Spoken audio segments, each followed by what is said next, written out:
सहनाववतु सहनौ भुनक्तु सह वीर्यं करवावहै तेजस्विनावधीतमस्तु मा विद्विषावहै। ओम शांति शांति शांति। वैदिक जीवन पद्धति की इस कक्षा में आप सभी का हार्दिक स्वागत है, अभिनंदन है। परमपिता परमेश्वर की महती कृपा हम सबके ऊपर है कि हम कल्याणी वेदवाणी का स्वाध्याय करके इससे जो हमारे जीवन के लिए अत्यंत महत्वपूर्ण ज्ञान कण हैं, ज्ञान बिंदु हैं, उनको हम सुनते हैं, समझते हैं, उनका मनन करते हैं और उसको जीवन में उतारने का प्रयास करते हैं तो जीवन हमारा सुंदर बन जाता है।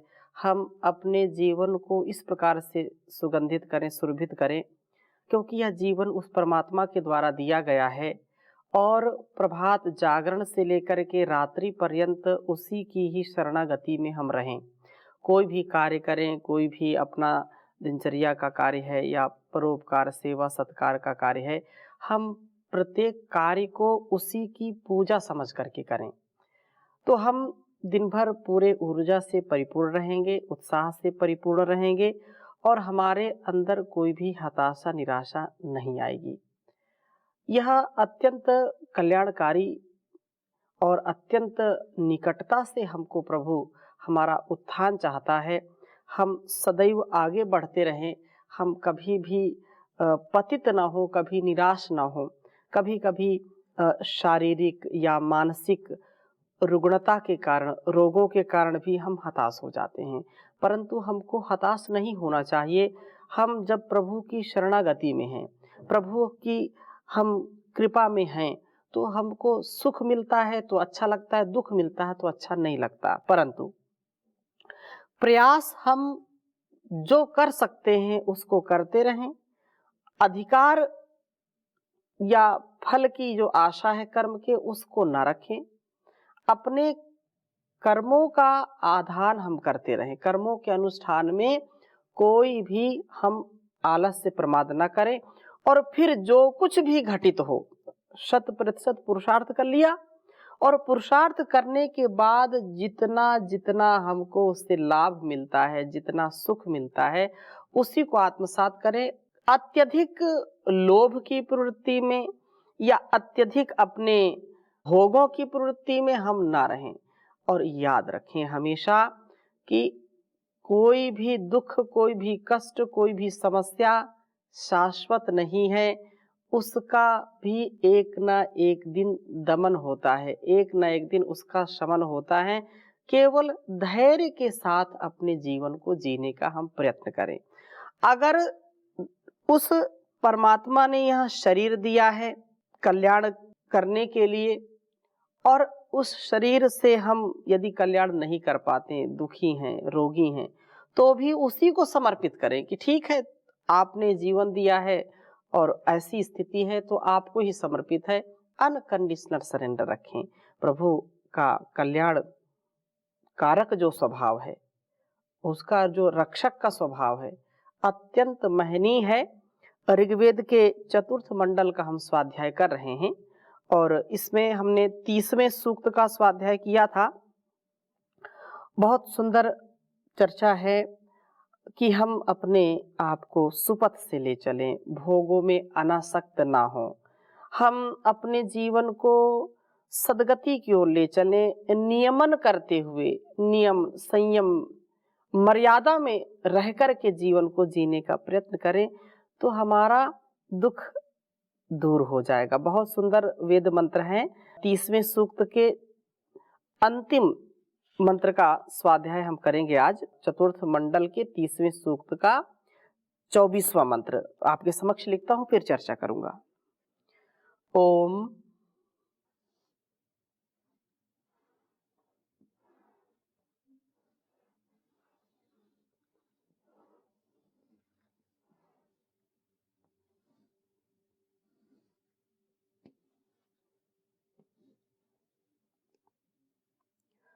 वामं वामं ता आदुरे।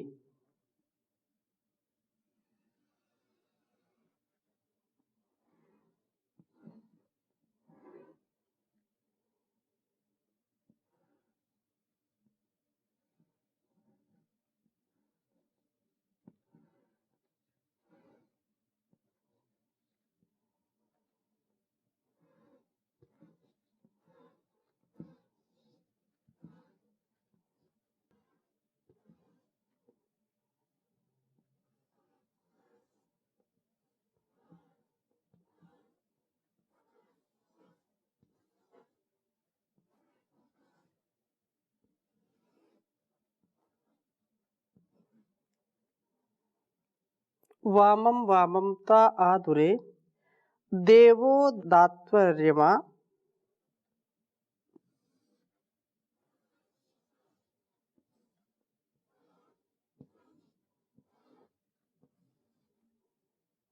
देवो ददात्वर्यमा।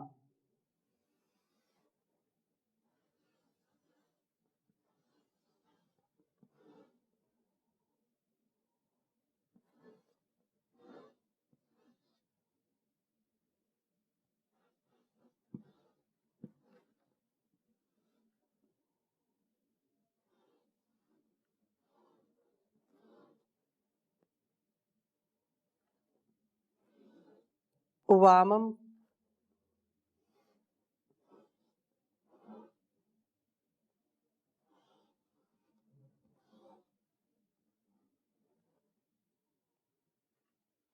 पूषा वामं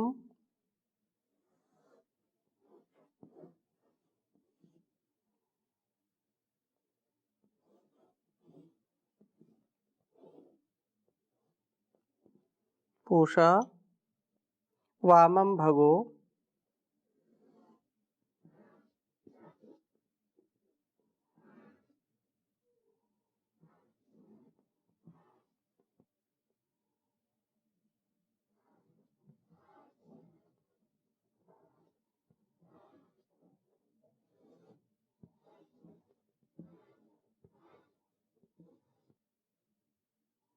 वामं भगो वामं देवः।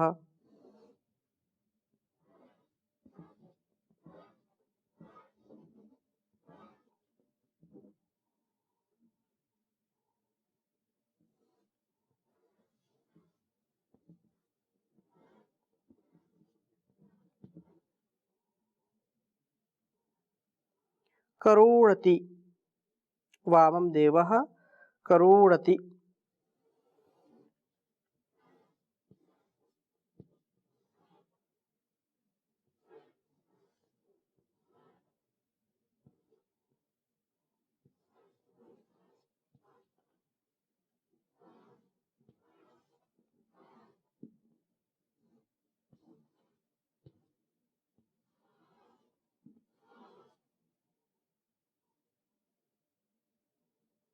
ऋग्वेद के चतुर्थ मंडल के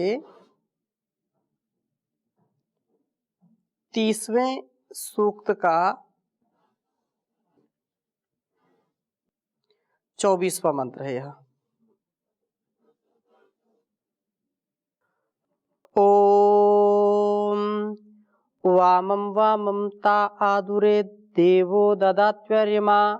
वामं पूषा वामं भगो वामं देवा करुणति। ओम वामं वामं ता आदुरे देवो ददात्वर्यमा। वामं पूषा वामं भगो वामं देवा करुणति। बहुत सुंदर भाव है इस वेद मंत्र का। कहा है कि हे आदुरे अर्थात काम क्रोध आदि शत्रुओं का नाश करने वाले, उसका विधारण करने वाले जितेंद्रिय पुरुष, जो अपनी इंद्रियों को वश में रखता है, जितेंद्रिय। तेरे लिए अरे मां शत्रुओं का नियमन करने वाला, अरिणाम नियमिता अर्थात जो शत्रुओं का धर्षण करता है, शत्रुओं पर नियंत्रण करता है। देवः शत्रुओं का विजेता, दिवु विजिगीषाम।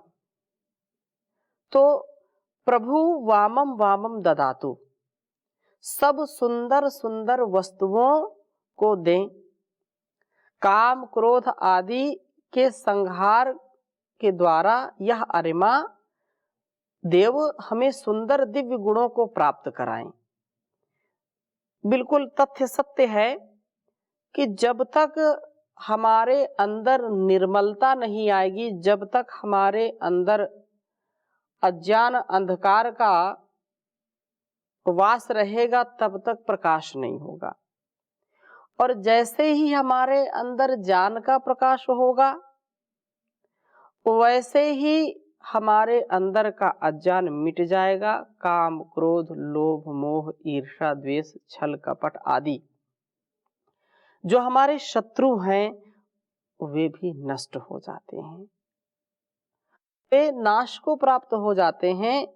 देवः और वे देव हमको सुंदर दिव्य गुणों से भक्ति के साथ श्रद्धा निष्ठा विश्वास साहस उद्यमशीलता कृतज्ञता विनयशीलता परस्परता परोपकार सदाचार सद्व्यवहार सेवा सत्कार से हमको आपूरित करते हैं। एक क्षण का भी यह काम क्रोध का लोभ का स्वभाव आ जाता है तो जल्दी से जाता नहीं है, और अगर नहीं भी जाता है तो हम प्रयास करना ना कभी छोड़ें। अर्थात हमको नित्य शुद्धि के लिए कार्य करना पड़ता है। जैसे रोज हम स्नान करते हैं, मुख शुद्धि करते हैं, दंत धावन करते हैं, और भी अलग अलग प्रकार से अपने आप को स्वच्छ रखने का प्रयत्न करते हैं। इसी प्रकार से ये हमारे अंदर जो कमियां आ जाती हैं, जो गलत विचार आ जाते हैं, गलत संस्कार जो जन्म जन्मांतरों के पड़े हुए हैं या आलंबन मिलकर के वो उद्बुद्ध हो जाते हैं, तो हमको उन पर नियंत्रण रखने का प्रयास करना चाहिए। दुखी नहीं होना चाहिए। हम दुखी ना हो, क्योंकि स्वभाव है। जैसे खेत में खरपतवार अपने आप उग आता है, ऐसे ही ये जो हमारे चित्त रूपी भूमि में जो गलत संस्कार पहले से पड़े हुए हैं, उसके बीज पड़े हुए हैं, तो आलंबन पा करके वो उग आते हैं। तो ऐसे ही उनको फिर जैसे किसान उनकी निराई गुड़ाई करता है, उनको बाहर करता है, हम भी अपने गलत विचारों को बाहर निकालें, जिससे जो हमारा जीवन है वो महके, वह विकसित हो और विलसित हो। ऐसा हमको प्रयास करना चाहिए, और वे परमात्मा इस कार्य में हमारी मदद करते हैं। हमको सदा दिव्यता से भरने का प्रयास करते हैं, दिव्यता से दिव्य गुणों से युक्त करने का वो हमको वर देते हैं, हमको सदा आगे बढ़ाते हैं। पूषा है, वह सबका पोषण करने वाला है। देव वामम सुंदर स्वस्थ शरीर को प्राप्त कराने वाला हो, क्योंकि सुंदर भी हो और स्वस्थ भी हो। बहुत सुंदर शरीर है, बहुत अच्छा शरीर है, लेकिन स्वस्थ नहीं है तो भी बात बनती नहीं है। और बहुत स्वस्थ शरीर है लेकिन कुरूप है और दर्शनीय नहीं है, तो भी यद्यपि उसमें हानि नहीं है, तथापि लोगों को ग्लानि होती है, मेरा शरीर ऐसा है। उसी में चिंता में पड़े रहते हैं, मेरा शरीर सुंदर नहीं है, मैं ऐसा हूँ, मैं वैसा हूँ, ये है। अलग अलग प्रकार से ये भी एक हीनता का भाव मन में आ जाता है। तो परमात्मा उनको जो बहुत स्वस्थ रहते हैं और सुंदर रहते हैं, दिखने में भी अच्छे लगते हैं, और तन से भी मन से भी जो सुंदर होते हैं, वे बड़े सौभाग्यशाली होते हैं। ठीक है, हमारे गुणकर्म स्वभाव के अनुसार हमको शरीर मिला है, हमको स्वास्थ्य मिला है। आज ऐसा है तो हमेशा ऐसा नहीं रहेगा, फिर बदल जाएगा, तो ग्लानि मन में नहीं रखनी चाहिए। तो प्रभु का यह जो वरदान है, यह जन्म जन्मांतरों के कर्मों से मिलता है। तो वो स्वास्थ्य भी सुंदर हो और शरीर भी सुंदर हो, ऐसा वह वरदान देते हैं। ऐसी उनकी व्यवस्था है परमात्मा की। तो आगे कहा कि पूषा सबका पोषण करने वाला, भगः भग ऐश्वर्य सेवनीय धन का अधिष्ठाता है, वह अधिष्ठात्री देव है, वह हमारे लिए वाम सुंदर सुपाथार्जित अर्थात सुपथ से अर्जित धन को दे। हम किसी से भ्रष्टाचार या किसी से जोर जबरदस्ती करके, हिंसा करके यदि धन कमाते हैं, बेईमानी करके धन कमाते हैं, हम किसी से अनावश्यक ही उसका जो अधिकार है उसको हम लेते हैं, हनन करते हैं उसके अधिकारों का, तो ये बड़ी हिंसा है। हम किसी के अधिकारों को हनन करके धन ना कमाएं, किसी की हिंसा करके धन ना कमाएं, किसी को दुख दे करके धन ना कमाएं, चोरी ना करें, भ्रष्टाचार ना करें। सुपथ से जो ईमानदारी से जो नेक कमाई है, जो पुरुषार्थ से हमको मिलता है, उसी को हमको प्राप्त करना चाहिए। तो यल्लभ से निज कर्मोपातम वित्तम तेन विनोदय चित्तम, बात बहुत सुंदर कही आचार्य ने कि यल्लभ से निज कर्मोपातम, अपने सदकर्मों से जो उपार्जित सच्चा अच्छा कर्म करके, धर्म पूर्वक कर्म करके जो धन कमाया जाए, यल्लभ से निज कर्मोपातम वित्तम तेन विनोदय चित्तम, उसी वित्त से, उसी धन से, उसी में अपने चित्त को शुद्ध करिए। लोग जो है वित्त मंत्री भी बन जाते हैं, लेकिन फिर भी उनकी तृष्णा नहीं मिटती धन की, वो भ्रष्टाचार भी बहुत करते हैं। वित्त का पूरा जो है कार्यभार होने पर भी व्यक्ति की तृष्णाएं नहीं मिटती हैं, लेकिन वित्त से कभी चित्त शुद्ध नहीं होता है। वित्त तो एक साधन है, तो हम ऐसा धन कमाएं जो हमारे साथ जा सके, नेकी के कर्म कमाएं। ऐसी कमाई कर लें जो संग जा सके, मुश्किल पड़े तो राह में कुछ काम आ सके, मुश्किल पड़े तो राह में कुछ काम आ सके। हम ऐसी कमाई करें, ऐसी कमाई ना करें जो हमको गर्त की ओर ले जाता है, हमको जो है नरक की ओर ले जाता है। इसलिए हमको कभी भी ऐसा भाव नहीं आना चाहिए। हमको उस करुणा निधान की, करुणा की हमको चाह होनी चाहिए, उसकी कृपा हमारे अंदर हो, दया हो उसकी हमारे प्रति, तो हम जो चाहे संसार में पा सकते हैं। तो फिर बेईमानी किस बात की। फिर हम अपने तन मन को और अपने धन को, वतन को स्वस्थ रखें, ऐसा प्रयास करें। कुछ नहीं करुणा निधान चाहिए, कुछ नहीं करुणा निधान चाहिए, एक तेरी दया दयावान चाहिए, एक तेरी दया दयावान चाहिए। धन की लगन नहीं मन में समाए, जिसके नशे में तेरा नाम भूल जाए। धन की लगन नहीं मन में समाए, जिसके नशे में तेरा नाम भूल जाए। ऐसा न कोई सामान चाहिए, ऐसा न कोई सामान चाहिए, एक तेरी दया दयावान चाहिए। आदमी न माने पर मान न पड़े, झोपड़ी में जिंदगी बिताना जो पड़े। आदमी न माने पर मान न पड़े, झोपड़ी में जिंदगी बिताना जो पड़े। कोठी न बंगला मकान चाहिए, कोठी न बंगला मकान चाहिए, एक तेरी दया दयावान चाहिए। दुनिया सताए तो सताने दीजिए, दिल भी दुखाए तो दुखाने दीजिए। दुनिया सताए तो सताने दीजिए, दिल भी दुखाए तो दुखाने दीजिए। मेहरबान तू ही मेहरबानी चाहिए, एक तेरी दया दयावान चाहिए। क्या कहे जो उसे तेरा नाम न जपे, हो कर के मगन सुबह शाम न जपे। क्या कहे उसे जो तेरा नाम न जपे, हो कर के मगन सुबह शाम न जपे।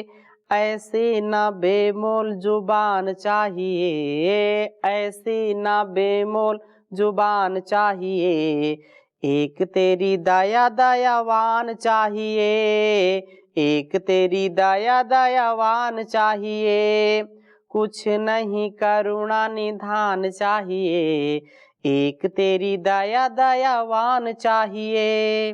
तो हम उस प्रभु की दया का, उसके आशीर्वाद का, उसकी कृपा का सदा मन में भाव रखें, सदा ऐसी कामना, ऐसी भावना रखें, तो वह जरूर हमारी सुनता है और ईमानदारी से कमाएं। जो वयम श्याम पतयोरयिणाम कहा, वेद का आदेश है कि हम सब धन ऐश्वर्यों के स्वामी हों, लेकिन धन ऐश्वर्य के लिए किसी का खून नहीं बहाना, किसी की हिंसा नहीं करनी, किसी से झूठ नहीं बोलना, किसी के साथ भ्रष्टाचार नहीं करना, बेईमानी नहीं करना, ईमानदारी से सुख पूर्वक जो धन मिले, क्योंकि धन धरा के बीच ही सारा धरा रह जाएगा, पशु भी बंधे रह जाएंगे जब कूच का वक्त आएगा।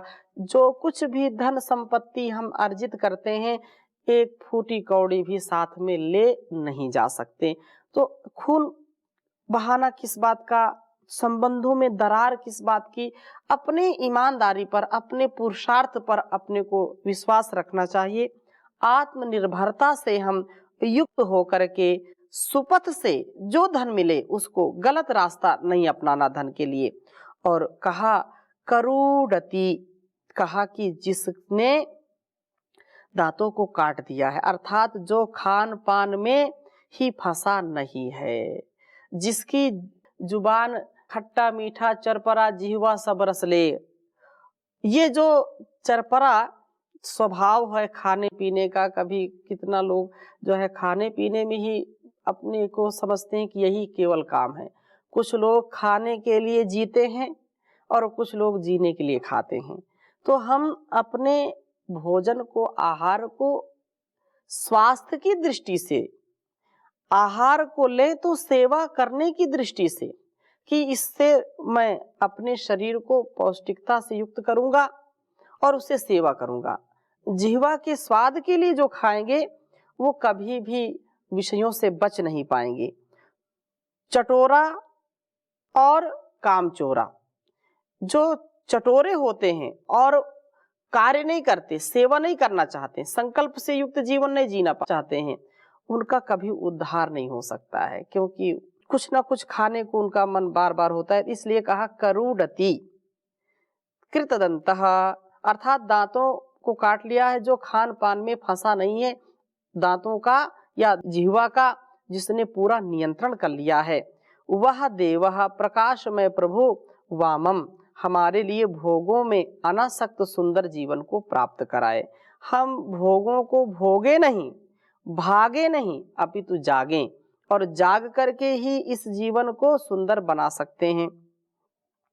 तो यहाँ कहा कि भोगों को भोगना नहीं है, अनासक्त भाव से सुंदर जीवन को हम प्राप्त करें, ऐसी प्रार्थना है। अरिमा नाम से प्रभु का स्मरण करता हुआ स्तोता कहता है, काम क्रोध आदि जो अर्यों का नियमन करता हुआ है और अपने जीवन को सुंदर दिव्य गुणों से युक्त करता है। पूषा नाम से प्रभु का स्मरण करते हैं तो पूषा उचित पोषण के लिए युक्ताहार विहारस्य युक्त चेष्टस्य कर्मसु युक्त स्वप्नावबोधस्य योगो भवति दुःखः। तो दुखों को नाश करने के लिए हमको पूषा की शरण में जाना है। पूषा जो पुष्टि करता है, जो हमको पुष्ट करता है, हमको तुष्ट करता है, संतुष्ट हमको करता है, संतुष्टि से युक्त करता है। ऐसा कौन है? वो परमपिता परमेश्वर। संसार के भोगों को भोग भोग करके व्यक्ति कभी भी संतुष्ट नहीं होता, उसकी प्यास और बढ़ती जाती है। जैसे जलती हुई अग्नि में कोई घृत डाले तो और अग्नि प्रज्वलित होती है, वैसे ही संसार के भोगों को भोग भोग करके व्यक्ति उससे तृप्त नहीं होता है, अपितु उसके भोगों को भोगने से और पिपासा बढ़ती है, वासना बढ़ती है, तृष्णा बढ़ती है। ये हमारे लिए कल्याणकारी नहीं है। इसलिए हम प्रभु की शरण में आए, वह पोषक है, हम सबका रक्षक है, कल्याण करने वाला है। और युक्ताहार विहार बनाता है। इससे वह सुंदर स्वस्थ शरीर वाला होता है। भग नाम से प्रभु का स्मरण किया है, उससे सेवनीय धन के ही अर्जन के लिए प्रेरित करता है। प्रभु बिल्कुल जो है नहीं खाते सोवे कृदंत हैं, अर्थात हम भी भोगों में अनासक्त भाव से जीवन को जीने का प्रयत्न करें और अपने वाणी पर, रसना पर, अपनी इंद्रियों पर पूरा पूरा नियंत्रण करने का प्रयत्न करें। उस समय हम अनासक्ति वाला जो सुंदर जीवन प्राप्त करने वाले बनते हैं, जब अपनी इंद्रियों पर, अपने रसना पर नियंत्रण प्राप्त करते हैं। और प्रभु को कितने नामों से यहाँ पर पुकारा है, उससे प्रार्थना की है कि हमारा जीवन ऐसा ही श्रेष्ठ हो। हम शत्रुओं का नियमन करें, शरीर के पोषण के लिए युक्ताहार विहार करें, सुपथ से धनार्जन करें और भोगों में अनासक्त जीवन वाले हों। भोग जो हैं वो हमारे लिए एक साधन के रूप में है। भोगों को भोग भोग करके रोग ही मिलेंगे। भोगा न भुक्ता वयमेव भुक्ता, तपो न तप्तम वयमेव तप्ता, तृष्णा न जीर्णा वयमेव जीर्णा। ये जो संसार है ऐसे ही ये चलता है। हम जब संयम से जीवन जिएंगे तो अच्छा जीवन होगा। तो इस सूक्त का समापन हो रहा है। हम अगले कक्षा में 31वें सूक्त का स्वाध्याय करेंगे। इस सूक्त में बहुत सुंदर सुंदर वेद मंत्र हमको पढ़ने को मिले। स्वाध्याय हमने किया, अपने जीवन में भी उतारें तो निसंदेह हमारा कल्याण होगा। इन्हीं शुभकामनाओं के साथ, मंगल कामनाओं के साथ आज की कक्षा को यहीं पर विराम देते हैं। ओम शांति शांति शांति।